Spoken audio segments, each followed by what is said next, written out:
what if we could just turn down Earth's thermostat?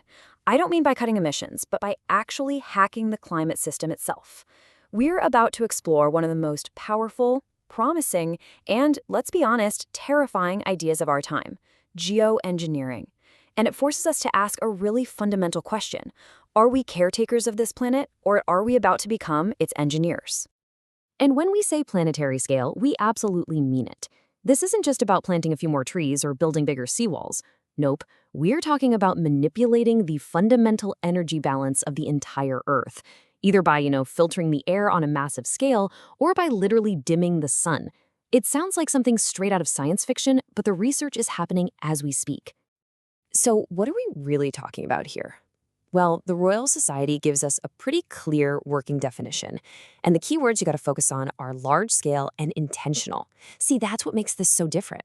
The climate change we've been causing for centuries, that was large-scale, sure, but it was accidental, kind of a terrible side effect of building our modern world. This is a deliberate, calculated attempt to grab the controls and steer the climate in a whole new direction.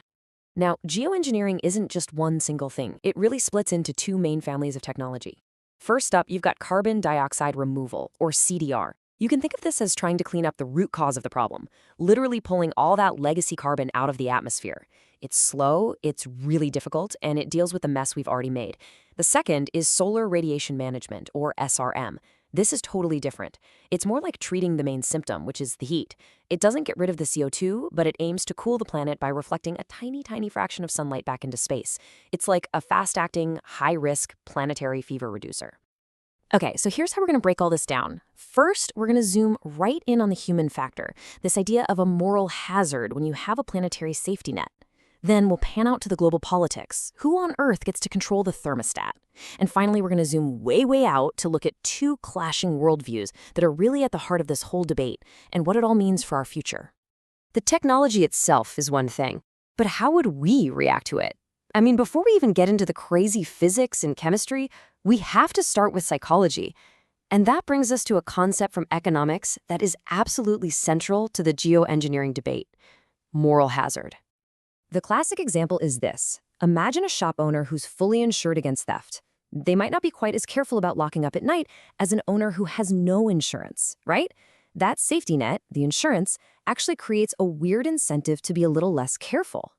The big fear here is that geoengineering could act like a planetary insurance policy against climate change, making all of us less motivated to do the really hard, systemic work of cutting emissions. And this isn't just one single problem. It really operates on three different levels. First, there's the individual moral hazard. The thought that, hey, if there's a tech fix, maybe I don't need to worry so much about my own carbon footprint. Then there's the social version. Well, I might try to do the right thing, but I'll just assume that other people will use this as an excuse to get lazy, so why should I even bother?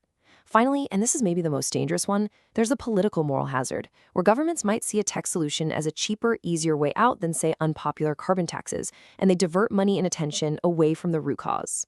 So who's most likely to fall into this trap?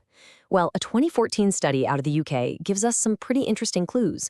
It found that the people who said geoengineering might make them less likely to change their own behavior tended to be folks who are already skeptical about climate change, people who prioritize values like personal wealth and status, and those with a higher socioeconomic status. And that raises a really uncomfortable possibility. The very people with the largest carbon footprints and the most political power might be the ones most tempted to see this whole thing as a get-out-of-jail-free card. So if the psychology is this complicated, just in an individual level, just imagine scaling that up. Who gets to decide if we ever deploy this stuff? Who is going to control the thermostat for planet Earth? And what happens if we can't all agree? And that question of control brings us to the absolutely staggering challenge of global governance. Because we're talking about a technology where one country, acting completely on its own, could affect every single person on Earth, whether they consent to it or not. I mean, the stakes could not be higher. Legal scholars point out that if one country unilaterally deployed solar radiation management, it could easily be seen not as a rescue mission, but as an act of aggression. Just think about it. If one nation starts spraying aerosols into the stratosphere and it messes up the monsoon rains in another region, causing drought and famine, how is that any different from an act of war? It opens up a complete Pandora's box of geopolitical conflict. And this table right here, it reveals just how unprepared we are. Our current system of international law has this massive governance gap. The Outer Space Treaty, yeah, that covers outer space, but not the stratosphere, which is exactly where this would happen. The NMOD Treaty bans hostile use, but what about actions that were meant to be helpful but cause catastrophic accidental harm? The law of the sea applies to oceans, but key nations like the US aren't even part of it.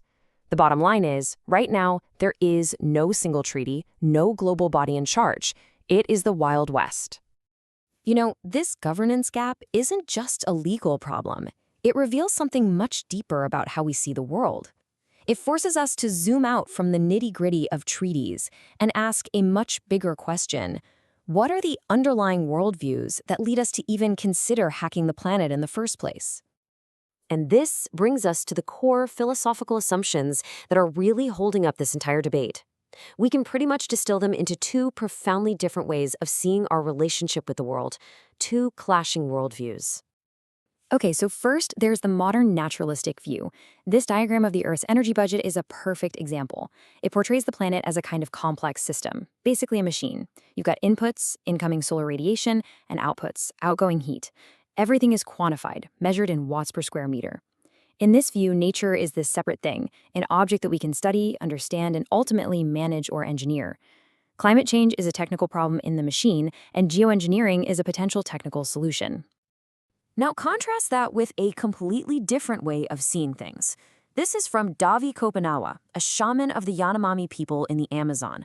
For him, the sky is not some inanimate system of energy flows. It's a living entity, actively held in place by the constant, careful work of shamans. The sky isn't something you fix from the outside. It's something you have a relationship with, and its very stability depends on maintaining that relationship. So these two perspectives, they come from fundamentally different starting points. Naturalism, which is the dominant modern worldview, creates this hard split between a passive, mechanical nature over here and an active, intentional human society over there. But in animism, the worldview of peoples like the Yanomami, there's no such divide. Everything, animals, plants, rivers, the sky itself, is potentially a subject, a person you have social and political relationships with. Every interaction is a negotiation. There's no outside from which to intervene. So where does all of this leave us? We've seen the moral hazard that geoengineering triggers in our own minds. We've seen the terrifying gaps it exposes in our global politics. And we've seen how it all seems to stem from a worldview that treats the Earth as a machine to be fixed, rather than a living system to be cared for. Ultimately, the debate over geoengineering pushes us way past simple technical questions. It forces us to confront the relationship between knowledge and responsibility.